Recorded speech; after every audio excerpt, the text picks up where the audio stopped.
Hey, it's Kayla here, and I am your English language coach exclusively for professionals, business owners, and entrepreneurs working in English as their non-native language for professional and business growth.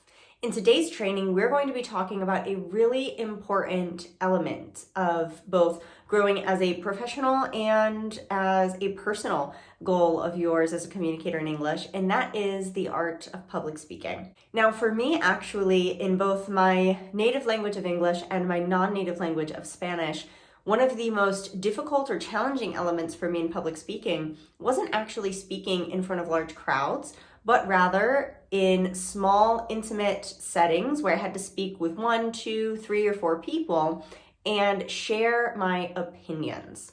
This is where I became really terrified to speak up and use my voice with confidence.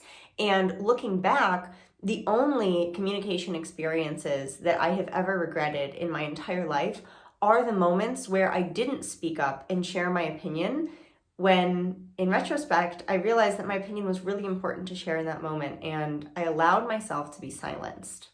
And because I never want you to have to go through the same experience, or if you have already gone through the same experience, I want you to be able to stop and put that experience behind you and move forward with unlimited sense of freedom and confidence in your public speaking. I'm going to be sharing with you the top trick that helped me start to change my perception of public speaking and really start to own my voice with a lot more confidence. And my tip is probably not at all what you think it's going to be. The number one thing I started doing to open up my capacities as a public speaker was to start expressing my opinion about things I knew people would disagree with. I started expressing my opinion about things I knew people would disagree with.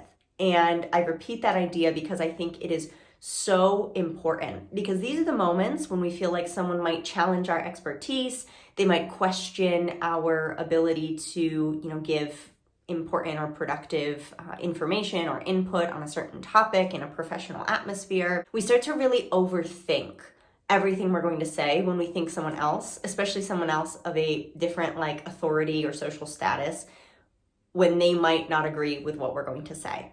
And in those moments, I find where we have an opinion that is not the popular one, those are actually the moments when we have the most value to give, because it means that within the group setting, there is some sort of consensus that is being decided upon that they're missing an important aspect or an important opinion to actually do the best job they can or make the best decision they can.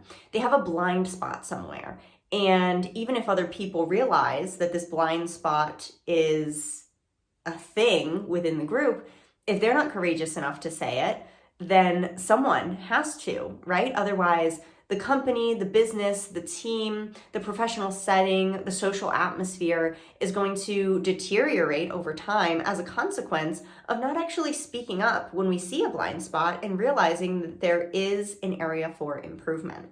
Right? So thinking about other ways or areas where you can start sharing your opinion, even though it feels really scary, because you'll find that as soon as you start sharing your opinion, you'll become much more confident in using your voice in a more impactful way, because the most impactful messages that we can share aren't the cookie cutter, standard, normal tips that you're going to hear out there.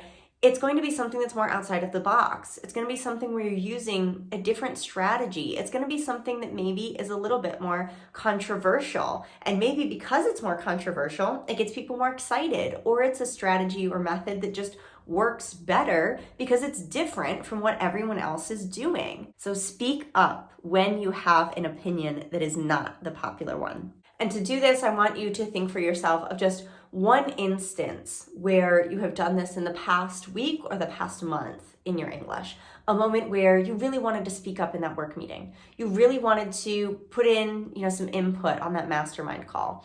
You really wanted to give another opinion to your professor, but something held you back. You were too scared to share that opinion in front of other people.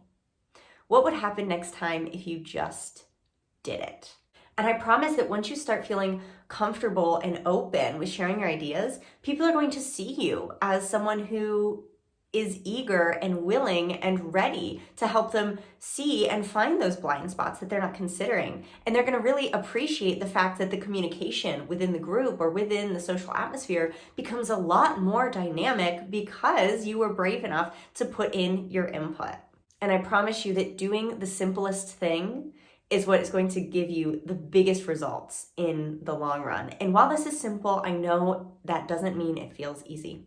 I was terrified the first time I started speaking up and sharing my opinions. But like I shared with you earlier in this training, the only thing that I've ever regretted as a communicator is when I didn't share my opinions that I now realize were very important and that I was too afraid to share with others. So the group in that moment actually suffered because I was too scared to share what I needed to in that moment.